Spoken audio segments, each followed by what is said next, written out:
komeza kugubwa neza ahantu hose uherereye ku isi, waba uri mu Rwanda, waba uri muri Afurika ndetse n'ahandi hose ku isi, waba uri komeza kugira ibihe byiza ndetse mwifurije guhirwa mu byo ukora byose. Twebwe twitwa Nzuri Business Group Limited, tuba tugufitiye imari nziza cyane, haba harimo inzu zikodeshwa, inzu zigurishwa, ibibanza ndetse n'imitungo yose itimukanwa. Uramutse rero ushaka kimwe muri ibyo ngibyo watugana tukakiguhereza kandi gihendutse kandi cyiza cyane. Uramutse kandi ufite umutungo ushaka kugurisha watugana nabwo tukagushakira abakiriya mu gihe gitoya, bakaba baguze aho hantu hawe mu gihe gito cyane kabisa. Dufite nini service kandi ya property management, tugufasha kumanaginga imwe mu mitungo yawe. Niyo service nayo turayikora muri Nzuri Business Group Limited. Kuri uyu munsi rero nkuko mwatangiye mubibona video igitangira, tugufitiye inzu nziza cyane ikodeshwa erereye mu mujyi wa Kigali ahazwi nko mu Kiyovu cy'abakire. Ni inzu nziza cyane pe nkuko muri kubibona ku mashusho, ndetse ni nini cyane, ifite ibyumba 5, ikagira toilette enye, ikagira salon ndetse na salle à manger, ndetse ikagira na cuisine nziza cyane. Iyi nzu ifite jardin nziza cyane nkuko muri kuyibona ku mashusho, ikagira kandi na parking nini cyane. Akarusho k'iyi nzu ifite piscine nziza cyane kandi nini, ndetse na bingaro yo kuri piscine.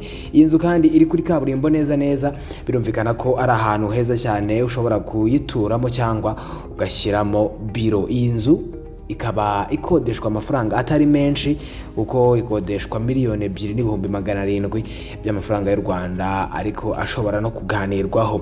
Uramutse rero ushaka ibindi bisobanuro kuri iyi nzu biroroshye, wahamagara 0788488697 cyangwa se ugahamagara 0788230123. Ushobora kandi no kudusanga aho dukorera ni ku Muhima, hafi y'inyubako yahoze ikoreramo Yamaha neza ugeze kuri ferurize ku Muhima, uhita ubona inzu y'amatafari ahiye yanditseho Shema House. Ahangaho niho dukorera, niho dufite biro, wadusanga ubundi ukatubaza byinshi kuri iyi nzu, tukajya no kuyikwereka cyangwa tukakwereka n'indi mitungo myinshi tugiye dufite. Ushobora kandi no kudukurikirana ku mbuga nkoranyambaga zacu, haba kuri Twitter, Instagram, Facebook ndetse na YouTube, wanditse Nzuri Market tubona 5/5, ubundi ugatangira kudukurikirana, bityo ukagenda ubona imitungo myinshi tugenda dushyiraho. Dufite na website, ujyaho wanditse wa_Nzuri_rwa, ubundi ugatangira nabwo kubona imitungo myinshi tuba twashyizeho. Twitwa Nzuri Business Group Limited, tugira service nyinshi nyine nkuko nazikubwiye haruguru.